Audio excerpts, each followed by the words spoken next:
Hello everyone, welcome back into this channel, and today I want to share the tutorial how to find and how to use Reels template on Instagram application.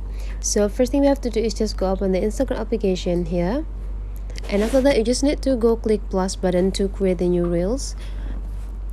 And after you click it, you just need to go click Reel sections here, and after that you just need to go click templates. And now you just need to find which template that you want to use. You just need to explore everything that appear on your screen, and after you're done choosing the template, just go click use template, and after that just follow all of the instruction here. Click the add media and choose the picture that you want to add into the reels. Okay, let's do fast.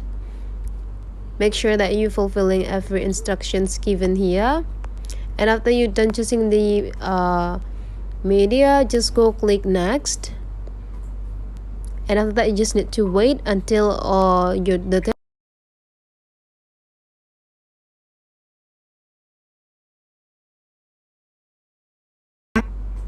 okay, after the template is already applied to you, just go click and go click next again. And now you're ready to add some caption, and after you're done you just need to click share. That's all the way how to create reels less than 1 minute with the reels template on Instagram. If you find that this tutorial is useful for you, don't forget to leave some comment, like, and subscribe into this channel.